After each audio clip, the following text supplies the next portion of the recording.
여러분, 인류 역사상 가장 귀한 사건, 그 가장 귀한 사건은 뭘까요? 우물우물하지 마시고 예수님이 이 땅에 오신 것입니다. 그래서 이 예수님이 오신 것을 기점으로 해서 역사의 방향이 바뀌어집니다. 예수님이 오기 전을 Before Christ, 예수님 전 BC가 되고, 예수님이 온 이후로 AD로 시작이 됩니다. 우리 주님의 시간이라는 거죠. 역사 속에 가장 중요한 사건은 예수님이 이 땅에 오셨고, 그리고 우리를 위해서 죄 문제를 해결하시고 우리를 위해서 부활하심으로 완전한 구원을 이루신 것이 역사의 가장 중요한 일입니다. 그리고 두 번째 가장 축복된 일이 뭘까요? 예수님이 하늘로 올라가시고 그리고 성령님을 우리에게 보내주신 것입니다.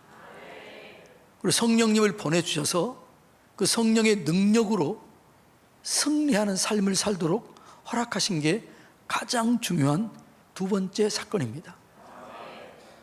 여러분, 오순절 성령 강림의 역사 사건을 기점으로 해서 교회가 세워집니다.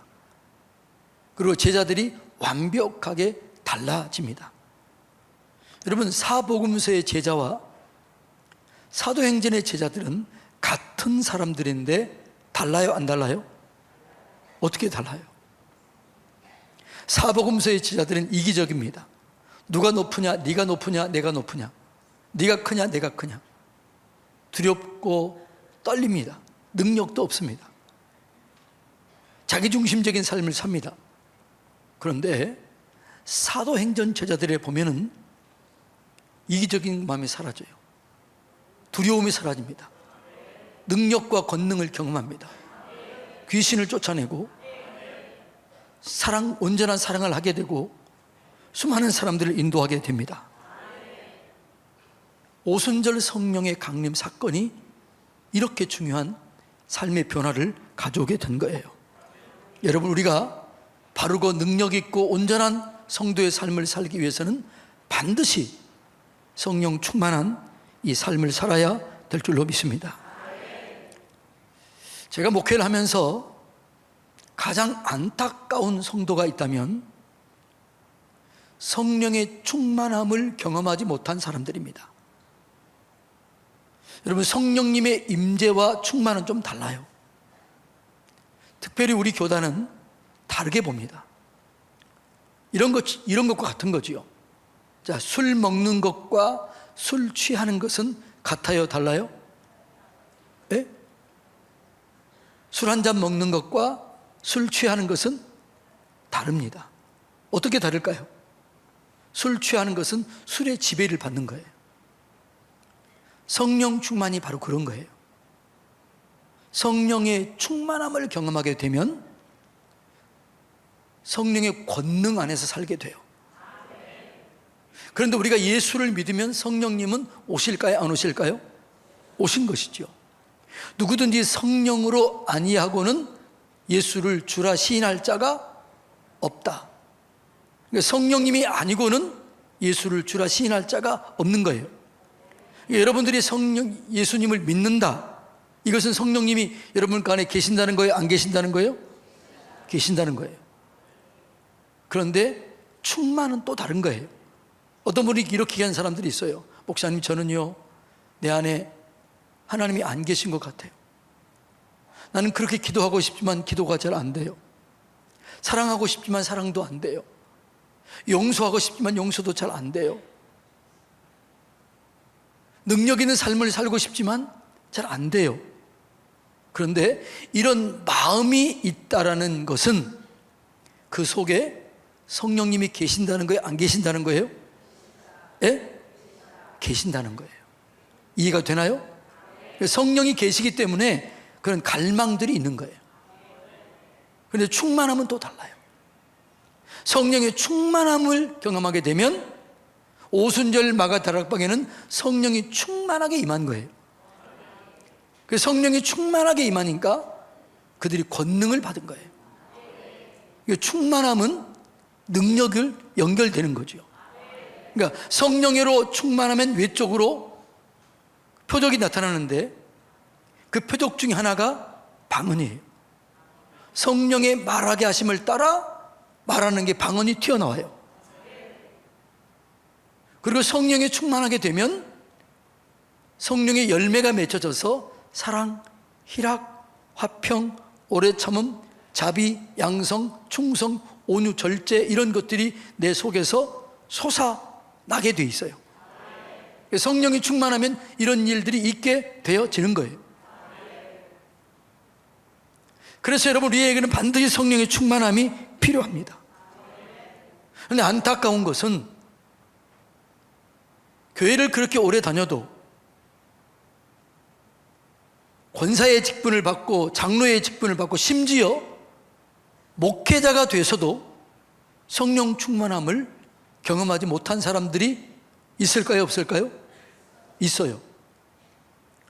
그래서 목사 중에 가장 큰 욕이 뭔지 아세요? 성령 받지 못하고 목사 되라. 이것이 가장 큰 욕이에요. 성령의 충만함을 경험하지 못하고 목회자가 돼서 설교하고 돌보고 사역하는 게 너무너무 힘든 거예요. 장로님도 마찬가지예요. 권사님도 마찬가지예요. 직임이 성령 충만을 하는 게 가져오는 게 아니에요. 저는 이렇게 생각합니다.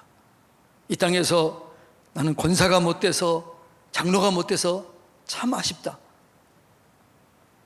그거는요, 다음 주에 얘기하겠지만 우리가 심판만 더 많이 받아요. 우리가 물어볼 게 더 많은 거예요. 근데 진짜 안타까운 것은 그게 안 되는 것이 안타까운 게 아니라 성령 충만함을 경험하지 못하고 그 기쁨과 즐거움과 감격을 누려보지도 못하고 사는 이런 삶이 너무나 안타까운 거예요. 여러분, 성령 충만한 그런 은혜를 경험하게 되기를 주님의 이름으로 축복합니다. 그래서 내 속에서 상황과 환경을 초월해서 기쁨이 솟아나고 감사가 넘쳐나고 용서하게 되고 사랑하게 되고 기도가 터져나오는 이런 일들이 있게 되기를 축복합니다. 지금 오순절 마가다락방에 성령이 임하면서 그들은 그렇게 그런 은혜를 경험하게 된 거지요. 그래서 오늘 제목이 뭐예요? 다 잊어버렸네. 오순절을 준비합시다. 이 말이 무슨 말이에요? 성령 충만한 은혜를 준비합시다. 성령 충만을 사모합시다. 성령 충만을 사모하면 그 은혜를 받게 되고 여러분들이 신앙생활이 행복하고 즐겁고 감사가 넘치는 그런 삶이 될 줄로 믿습니다. 옆에 사람 쳐다보세요. 인사합시다. 안타깝게 신앙생활 하지 말고 기쁨과 즐거움으로 신앙생활 합시다. 네, 그렇게 신앙생활 하시기를 주님의 이름으로 축복합니다. 그러면 그렇게 기쁨과 즐거움으로 신앙생활을 하기 위해서 성령 충만함을 경험하기 위해서 우리가 어떻게 준비해야 되느냐? 뭘 준비해야 되느냐? 오늘 본문에 12절부터 14절까지는 정확하게 기록되어 있어요. 자, 성령 충만이 임하기 전에 그들이 뭘 했느냐? 첫째로 말씀에 순종했어요. 자, 12절 한번 읽어볼까요? 제자들이 감람원이라 하는 산으로부터 예루살렘에 돌아오니 이 산은 예루살렘에서 가까워 안식일에 가기 알맞는 길이다. 자, 제자들이 예수님이 십자가에서 죽고 그리고 어떻게 해요? 그리고 뿔뿔이 흩어졌습니다. 부활하신 주님을 만났습니다. 그런데도 그들의 마음속에는요 아직 두려움이 있었어요. 불안함이 있었어요. 기쁨이 없었어요. 근데 그들이 뭐라고요? 예루살렘에 돌아왔다라고 얘기해요. 제자들에게 예루살렘은 예수님을 부인했던 것이요, 예수님을 버리고 도망했던 것이요, 예수님이 죽었던 것이요, 실패했던 것이에요. 그러니까 제자들이 예루살렘에 돌아올 하등의 이유가 없는 것이에요. 제자들은 대부분 어디서 살았었어요? 어디가 고향이에요? 갈릴리가 고향이에요. 그러니까 예루살렘으로 올 이유들이 없었는데 예루살렘으로 돌아온 이유는 단 하나예요. 뭐라고요? 예루살렘을 떠나지 마라. 예루살렘으로 와서 거기서 성령을 받으라. 이 주님의 말씀에 순종했기 때문입니다. 자, 24장, 누가복음 24장 49절 한번 읽어볼까요? 벌지어다 내가 아버지께서 약속한 것을 너에게 보내리니 너희는 위로부터 능력이 입히울 때까지 이 성이 어디예요? 예루살렘을 떠나지 말고 머무르라 하시니라. 이 말씀에 순종해서 돌아온 거예요. 자, 이 말씀에 순종할 때 역사가 일어나게 되는데 사도행전 1장 4절은 또 이렇게 얘기합니다. 한번 읽어볼까요? 사도와 함께 모이사 그들에게 분부하여 이르시되 예루살렘을 떠나지 말고 내게서 들은 바 아버지께서 약속한 것을 기다리라. 뭐라고? 예루살렘을 떠나지 말아라. 떠났던 사람은 돌아오라. 그리고 위로부터 능력이, 성령이 입히울 때까지 기다리라는 거죠. 성령의 능력을 받아야만 승리할 수 있는 거지요. 성령의 임재와 충만은 다르다고 그랬잖아요. 예수님도 능력 있는 사역을 할 수 있었던 이유가 성령 충만이었어요. 사도행전 10장 38절 읽어볼까요? 하나님이 나사렛 예수에게 성령과 능력을 기름 붓고 타셨음에 그가 두루 다니시며 선한 일을 행하시고 마귀에게 눌린 모든 사람을 고치셨으니 하나님이 함께 하셨습니다. 자, 여러분, 예수님도 성령이 임했지만 그래 성령이 임한 것과 성령 능력 임한 것들을 따로 얘기해요. 성령이 우리 가운데 임한다고 해서 능력이 다 임한 것은 아니에요. 성령이 임하고 성령으로 우리 삶이 충만해져야 능력이 임하는 거예요. 그런데 그 능력을 경험하기 위해서는 예루살렘을 떠나지 말고 말씀에 순종하라는 거예요. 말씀에 순종할 때 성령의 능력이 우리 가운데 부어지게 될 줄로 믿습니다. 그러니까 제자들이 이 말씀에 순종해서 예루살렘에 돌아온 거예요. 말씀에 순종한 거예요. 자, 어떻게 순종했느냐? 누가복음 24장 52절로 53절 다 같이 읽을까요? 그들이 그에게 경배하고 큰 기쁨으로 예루살렘에 돌아와 늘 성전에서 하나님을 찬송하니라. 어떻게 순종해서요? 하나님 말씀에 기쁨으로 돌아와 순종해서 거기서 찬송하며 기도했다는 거죠. 여러분, 하나님의 영광은 말씀에 순종할 때 기적이 일어나게 될 줄로 믿습니다. 순종할 때 기적이 일어나요. 예수님이 첫 번째 기적을 일으켰을 때 뭐라고 그래요? 포도주가 떨어졌다 그러니까 나와 무슨 상관이 있나이까? 내 때가 이르지 아니했습니다. 그래서 예수님 어머니 뭐라고 그래요? 종들에게 무슨 말씀을 하시든지 그대로 하라. 하나님이 기적을 일으키는 때를 만들라는 거죠. 하나님이 기적을 일으키는 때는 순종할 때라는 거죠. 그래서 제자들의 종들에게 뭐라고 그래요? 물을 떠서 아구까지 채워라. 항아리에 채워라. 갖다 주어라. 순종했더니 기적이 일어난 거예요. 여러분, 성령 충만한 역사는 우리가 말씀에 순종할 때 그때 기적이 일어나는 거예요. 근데 말씀에 순종하기가 쉬워요, 안 쉬워요? 예? 여러분 매일 말씀을 순종하나요? 자기 마음대로 사나요? 말씀 따라 사나요? 죄송하지만 여기 있는 사람들 중에 수많은 사람들은 성경을 읽지도 않고 순종하지도 않고 기도하지도 않고 자기 마음대로 사는 사람 많아요, 안 많아요? 그러니까 그런 사람에게는 이런 능력이 없는 거예요. 충만함이 없는 거예요.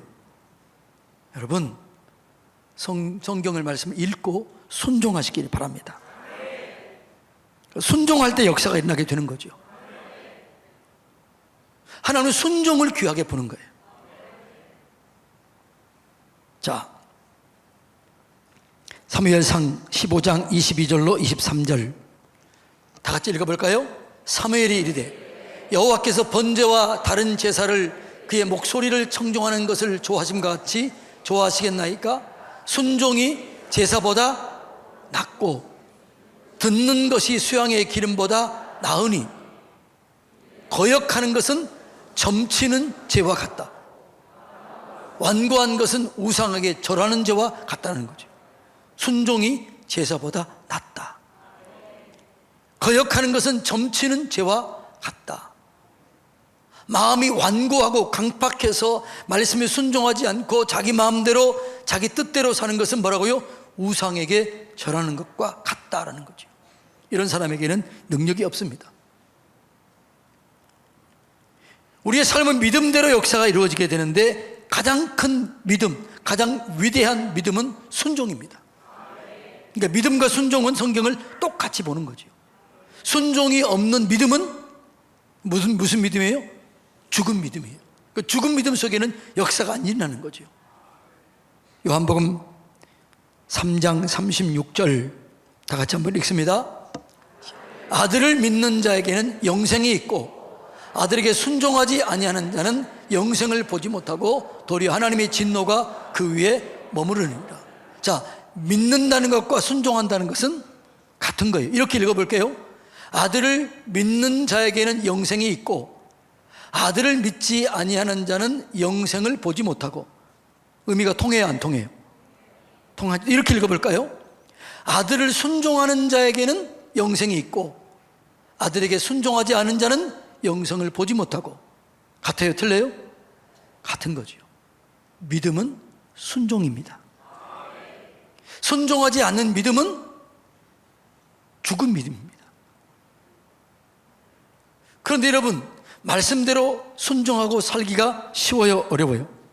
어려워요. 왜 어려울까요? 두 가지입니다. 순종할 때는 대가가 지불돼야 돼요. 내 지식을 포기하고 내 경험을 포기하고 때로는 내 시간을 들여야 하고 물질을 들여야 하고 대가를 지불해야 될 때가 있기 때문에 그러는 거죠. 그래서 순종이 힘든 거예요. 또 하나 순종이 힘든 이유는 하나님을 사랑하지 않은 사람에게는 순종이 너무너무 힘듭니다. 사랑하는 자들은 순종하기가 쉬워요, 안 쉬워요? 너무 쉬워요. 여러분이 남편을 너무너무 사랑해. 그런데 그 남편이 밤 10시쯤 돼서 여보, 나 라면 하나 끓여줄래? 그러면 어떡할까요? 사랑하면 라면에다가 물을 송송 썰어져 가지고 끓여주잖아요. 그런데 남편이 미울 때 라면 하나 끓여줄래? 그럼 뭐라고 그래요? 어떤 분이 그러더라고요. 네가 끓여 먹어 그런다고 그러더라고요. 여러분, 사랑하면 순종하기가 너무 쉬운 거예요. 그러니까 사랑하는 자는 계명을 지킬 수 있어요. 기쁨으로 지킬 수 있어요. 하나님을 사랑하면 순종하는 게 너무 쉽습니다. 왜 순종이 어렵다고요? 대가를 지불해야 되기 때문에 어려운 거예요. 사랑하지 않기 때문에 어려운 거예요. 하나님을 사랑하십시오. 그러면 대가를 지불하는 게 행복해요. 그리고 순종할 수 있게 돼요. 그럴 때 성령이 임하게 되는 거예요. 성령은 누구에게 임하느냐? 나를 사랑하는 자들이 나의 사랑을 입으며 나를 간절히 찾는 자가 나를 만나게 될 것이다. 여러분, 하나님을 가장 뜨겁게 사랑하시기 바랍니다. 그럼 성령 충만한 은혜를 경험하게 될 것입니다. 제자들은요, 하나님의 말씀을 생명 걸고 순종했습니다. 그렇기 때문에 그들에게 성령 충만이 임하게 된 거예요. 두 번째로 성령 충만하게 된 이유는 마음이 하나가 됐다는 거죠. 마음이 일치된 곳에, 마음이 하나 된 곳에 성령이 임하게 돼 있어요. 자, 이 1장 14절 다 같이 읽을까요? 시작. 여자들과 예수의 어머니 마리아와 예수의 아우들과 더불어 마음을 같이하여, 뭐라고요? 마음을 같이하여. 마음을 모을 때 성령이 거기 임하는 거죠. 여러분의 마음이 둘러 나눠질 때 성령이 역사하잖아요. 온전히 한 마음으로 주님을 사랑하고 주님을 갈망할 때 성령이 임해요. 두세 사람이 마음을 모여서 기도할 때 성령이 임해요. 120명이 마음을 모아서 기도했을 때 성령이 임했어요. 여러분, 구역에서 마음을 모을 때 그 구역에 성령이 임해요. 우리 교회에 마음이 모일 때 성령이 임해요. 마음이 나눠질 때는 성령이 임하지가 않아요. 그래서 마음을 같이 했다. 이게 성령 충만함을 경험하는 비결이라는 거죠. 여러분, 120명이 모였을 때 거기는 남녀노소 다 달랐어요. 생각도 달랐어요. 좌파도 있고 우파도 있었어요. 행동가도 있었고 이상가도 있었어요. 근데 그들이 마음이 하나가 된 거예요. 베드로는 행동가입니다. 요한은 이상가였습니다. 셀로신 시몬, 열심당원 시몬은 오늘날로 하면 극좌파예요. 세리 마태는 극우파예요. 그런데 그들이 좌파냐 우파냐 이게 아니라 그들이 하나가 되었다는 거예요. 이게 하나가 되기 쉬워요, 안 쉬워요? 쉽지가 않죠. 우리나라가 하나가 되면 복을 받게 될 것입니다. 교회가 하나가 되면 하나님이 축복이 임하게 될 것입니다. 형제가 연합하여 동거함이 어찌 그리 선하고 아름다운고, 하나님이 거기에 축복을 명하셨다, 이렇게 얘기해요. 그러니까 성령 충만은 우리가 마음을 함께 모아서 간절히 기도할 때 거기에 성령이 임하는 거예요. 그런데 함께 마음을 모으기가 쉬워요, 안 쉬워요? 쉽지가 않아요. 네. 우리나라는 참 재미있는 나라예요. 어떨 때는 굉장히 분열해. 근데 하나가 되는 거예요. 하나가 되면 그게 성령의 능력이 임하게 되는 거예요. 어떻게 하나가 될 수 있느냐? 여러분, 하나가 되기 위해서는요, 여러분, 우리가 공동체를 내 개인보다 더 귀중하게 여겨야 돼요. 목적이 하나가 돼야 돼요. 우리는 똑같은 목적, 어떤 목적이? 하나님의 영광, 하나님을 기쁘시게 하는, 그게 우리의 목적이 되어야 될 줄로 믿습니다. 영혼을 구원하는 공동체, 이것이 목적이 되어야 돼요. 목적이 하나가 될 때 하나가 되는 거예요. 내 자신보다 다른 사람을 더 배려할 때 하나가 되는 거예요. 그런데 우리는 본질적으로 이기적이에요, 이타적이에요? 알기는 잘 알아요. 우리는 본질적으로 이기적이에요. 그래서 하나가 잘 안 돼요. 그런데 나보다 다른 사람을 낮게 여길 때 하나가 되는 거예요. 내 개인 생각보다 공동체를 생각할 때 하나가 되는 거예요. 마음이 하나가 될 때, 가정이 하나가 되면 그 가정에 성령이 임해요. 교회가 하나가 될 때 성령이 임해요. 여러분, 마음이 하나가 될 때 성령이 임해요. 마음을 같이 했다. 너무나 중요한 것입니다. 마음을 같이 하시기를 주님의 이름으로 축복합니다. 그럴 때 성령이 임하게 되는 거예요. 자, 세 번째 성령이 임할 오순절을 어떻게 준비했느냐? 14절 다시 읽습니다. 여자들과 예수의 어머니 마리아와 예수의 아우들과 더불어 마음을 같이하여, 그다음에 뭐라고요? 오로지 기도에 힘쓰더라. 오직 기도했다는 거죠. 그들이 모여서 뭐 했어요? 기도했다는 거죠. 그들이 모여서 뭐 토론하지 않았어요. 그들이 모여서 뭘 회의하지 않았어요. 그들이 모여서 한 것은 뭐예요? 오직 기도였습니다. 말씀을 붙잡고 말씀을 순종하는 마음으로 기도했습니다. 기도할 때 성령이 임하게 되는 거죠. 여러분, 교회는요, 민주적이어야 돼요? 영적이어야 돼요? 교회는 민주적인 곳이 아니에요. 교회는 철저하게 영적인 곳이 되어야 됩니다. 여러분, 모세가 출애굽했을 때 다수결로 했으면 가나안에 들어가요, 못 들어가요? 10명의 정탐꾼들과 2명의 정탐꾼들이 달랐어요. 다수결로 했으면 못 들어가는 거예요. 교회는 영적인 곳이 돼야 돼요. 말씀 중심이 돼야 돼요. 성령 중심이 돼야 돼요. 그래야 교회가 기적이 일어나고 능력이 나타나고 영광이 나타나게 될 줄로 믿습니다. 그러기 위해서는 기도해야 되는 거죠. 기도할 때 하나가 되는 거예요. 기도하면은요, 누가 바뀌던가요? 내가 바뀌어요. 그래서 하나가 되는 거예요. 그것이 기도의 능력이에요. 그래서 이들은 오직 기도했어요. 우리의 능력은 기도 외에는 다른 방법이 없어요. 그런데 우리의 능력은 성령이 임하는 능력이에요. 예수님도 뭐라고 그래요? 제자들이 나면서부터 물에도 넘어지고 불에도 넘어지는 그런 사람, 간질 환자를 고치지를 못해요. 예수님이 귀신을 쫓아내고 고쳐요. 우리는 왜 이렇게 하지 못했습니까? 예수님이 뭐라고 그래요? 기도 외에는 이런 유가 나갈 수가 없다. 기도할 때 성령이 임하게 되고 성령의 권능이 임하게 되면 능력이 임하게 돼 있어요. 오직 기도하시기 바랍니다. 그런데 여러분, 우리가 한 가지 알아야 할 것은 뭐냐 그러면, 성령은 이미 오기로 약속돼 있어요? 약속이 안 돼 있어요? 약속이 돼 있어요. 내가 떠나가면 성령이 임하게 될 것이다. 성령을 반드시 받아야만 된다. 근데 약속돼 있지만 그 약속된 성령을 경험하기 위해서는 뭐가 필요했어요? 기도가 필요했어요.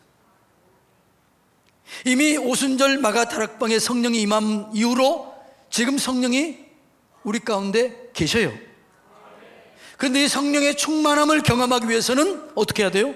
기도회가 필요하다는 거죠. 기도해야 될 줄로 믿습니다. 제가 요즘에 깨닫는 거 이거예요. 말씀 배우는 거 중요하다. 말씀 아는 거 중요하다. 그런데 말씀을 알고 배우고 성경을 공부하는 거 중요한데, 그렇게 배우고 아는 대로 사라지던가요? 안 사라지던가요? 예? 안 사라져요. 사라져야 되는 거죠. 살 수 있는 능력이 뭐냐? 성령을 받으면 살아낼 수 있게 돼요. 성령이 임하게 되면 권능을 받아요. 삶이 바뀌어져요. 그래서 우리가 성령 충만함을 경험해야 되는 거예요. 그런데 그 성령 충만함은 뭘로요? 기도라는 거죠. 기도 외에는 이런 유가 나갈 수가 없다라는 거죠. 여러분, 그런데 여러분, 오직 기도에 힘쓴다, 오로지 기도만 했다, 전혀 기도했다, 이렇게 기도하기가 쉬워요, 안 쉬워요? 여러분이 기도에 전념해서 기도했다, 하루 종일 기도했다, 1시간 동안 기도했다, 2시간 동안 기도한다, 쉬워요, 안 쉬워요? 얘기를 해보세요. 어떤 사람은요 5분도 기도를 못해. 어떤 사람은 10분도 기도를 못해. 차라리 일하라면 일해도 기도를 못하는 사람이 있어요. 그럼 이렇게 오직 기도할 수 있는 방법이 뭘까요? 그것은 뭐냐 그러면요, 합심해서 함께 기도하면 더 기도를 세게 할 수 있어요. 그래서 마음을 같이 모이는 게 중요해요. 그래서 새벽 기도 나와서 기도하는 게 중요해요. 밤 기도 나가서 기도하는 게 중요해요. 함께 모여서 함께 기도하는 게 중요해요. 혼자 하면 기도가 잘 되던가요? 안 되던가요? 잘 안 돼요. 그리고 합심해서 기도하되 갈망해야 돼요. 갈망. 사모하는 마음이 있어야 돼요. 간절한 소원이 있어야 돼요. 여러분이요, 어떤 죽을 병에 걸렸다. 주님 없이는 살 수 없다. 여러분이 지금 이 돈이 없으면, 1,000만 원이 없으면 나는 끝난다. 그래서 절박해요, 절박하잖아요. 그때 기도가 나와요, 안 나와요? 기도하지 말라고 그래도 어떻게 해요? 기도가 나오지 않아요. 그래서 우리가요, 전혀 기도에 힘쓰고 오직 기도에 힘쓰기 위해서는 여러분 함께 모이는 것이 중요해요. 이번 한 주 동안은 특별히 새벽기도, 밤기도 열심히 내어서 함께 모여서 기도해 보시기 바랍니다. 그리고 갈망하시기 바랍니다. 사모하시기 바랍니다. 나를 간절히 찾는 자가 나를 만나게 될 것이다. 그리고 이번 주는 여러분이 진짜로 나도 성령 충만함 받기를 원한다 그러면요, 구역에서 나를 위해서 기도해 주세요. 함께 기도합시다. 저녁에 여러분 공동체가 아니더라도 함께 나와서 기도하시고, 새벽 예배 나와서 함께 기도하시고, 그렇게 부르짖어 기도할 때 성령이 임하게 돼요. 그 기도의 능력을 경험하게 되는 것이죠. 그리고 부르짖어 기도하시기 바랍니다. 속으로 기도하면 기도가 잘 돼야 안 돼요. 기도 훈련은 부르짖어 기도할 때 훈련이 되는 거죠. 장시간 기도할 때 훈련이 되는 거예요. 우리의 기도는요, 부르짖는 기도도 돼야 되고 묵상 기도도 돼야 돼요. 묵상 기도만 하는 사람들은 부르짖는 기도 못 해요. 그렇기 때문에 그들은 성령 충만함을 거의 경험하지 못해요. 여러분, 부르짖어 기도하시기 바랍니다. 갈망하며 기도하시기를 바랍니다. 우리가 왜 성령 충만을 받지 못하느냐? 저는 기도하지 않기 때문에 그래요. 그것이 문제예요. 문제는 기도해도 문제가 있어요. 그 무슨 문제냐? 성령의 충만함 그 속으로 들어가지 못하는 게 문제예요. 이제는 기도하시되 성령 충만한 그 기도로 들어가시기를 축복합니다. 그러기 위해서는 어떻게 하라고요? 함께 말씀에 순종해라. 마음을 모아라. 기도에 힘써라. 힘쓰는 게 잘 안 되니까 함께 모이세요. 두세 사람에게 얘기하세요. 오늘 교회 기도하러 갑시다. 그다음에 밤기도 참석하세요. 새벽기도 참석하세요. 그리고 부르짖으세요. 그럴 때 여러분 성령의 충만함을 경험하게 될 거예요. 그러면 여러분이 이전의 삶과 완전히 달라지게 될 것입니다. 이런 은혜가 이번 주 안에 여러분 각자에게 임하게 되기를 주님의 이름으로 축복합니다.